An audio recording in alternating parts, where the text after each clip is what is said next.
안녕하세요, 프라임뉴스 최팀장입니다. 이번 현장은 간단한 수리 현장입니다. 하지만 영상에는 나오지 않지만 기다리는 시간이 꽤 있었던 현장이었습니다. 오피스텔의 한 세대 앞인데요. 화장실 벽이 젖어나오는 현장에서부터 피해가 시작되었습니다. 화장실 벽면에서 물이 계속 새고 있었는데, 보시는 부분은 화장실의 천장 위쪽입니다. 왼쪽 핑크색이 피트 부분인데 문제는 없어 보이고, 오른쪽으로 보이는 부분이 오늘 수리할 부분의 맞은편입니다. 젖어있는 부분이 꽤 많았고 지금도 진행되고 있는 모습입니다. 아래엔 샤워 수전이 있어서 계량기를 보기 전까진 화장실 내부의 문제일 거라 생각했었습니다. 하지만 위층 계량기를 열어본 순간 원인은 확실해졌습니다. 수도 계량기 밸브 아래쪽에서 두 줄기로 물이 새어나오고 있었습니다. 계량기 밸브 아래쪽이라면 세대 내에서 수도를 잠글 수 없는 부분입니다. 그렇기 때문에 건물 전체에 단수가 들어가야 합니다. 그 후엔 물을 빼내는 작업을 해야 하는데, 총 10층 건물 중에 2층에서 문제가 있기 때문에 적어도 2에서 10층까지의 물이 빠져나와야 수리하기가 수월해집니다. 단수하지 않고 진행할 수도 있겠지만 뻗어나오는 물줄기가 온 집안으로 다 튀고 피해 부분이 더 넓어질 수 있기 때문에 단수를 하고 진행하는 것이 좋습니다. 세대 내에서 물을 틀었을 때 어느 정도 수압이 약해졌다 싶으면 수리에 들어갑니다. 먼저 가마 밸브에 연결되어 있는 소켓을 분리해줍니다. 이때 밸브는 잠가주고 진행합니다. 가마 밸브와 분리가 완료되면 문제가 있던 밸브를 빼내고 미리 만들어 놓은 밸브로 재빨리 교체해줍니다. 압력은 약해졌지만 그래도 물이 쏟아지고 있습니다.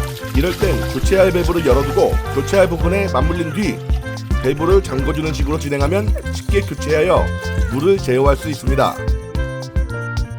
이제 한시름 놓았으니 재사용할 부속을 분해해 주도록 하겠습니다. 바로 가마 밸브와 연결되는 소켓을 분리해 교체한 밸브로 다시 연결해 주도록 하겠습니다.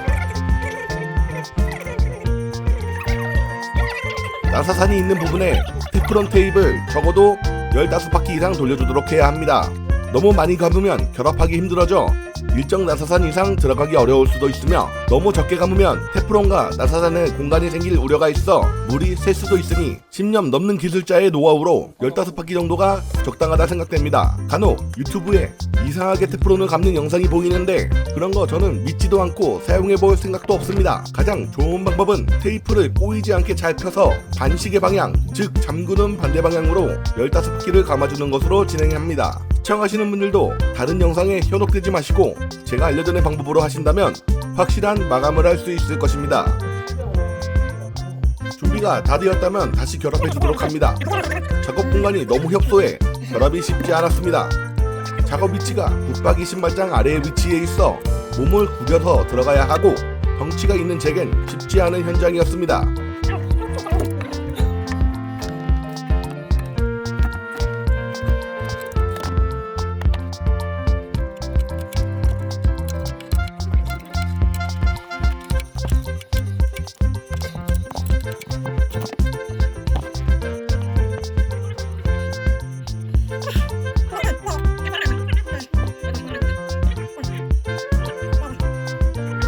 결합이 완료되었으면 다시 물을 공급시켜 새는 부분이 없는지 확인합니다. 관리자분께 다시 수도를 공급해달라고 요청드렸으며 확인하기 용이하게 내부의 물을 제거해 보도록 하겠습니다. 사이펀 펌프가 있어 그걸로 물을 빼내고 있습니다. 이 좁은 곳에 생각보다 많은 양의 물이 있었습니다. 깔끔히 물을 제거하기 쉽지 않았습니다. 일부분 남는 물은 자연적으로 스며들어 마르기를 기다리도록 해야 합니다. 물을 빼내고 난 뒤 더 이상 물이 새지 않는 것을 확인한 후 현장을 마무리하였습니다. 감사합니다.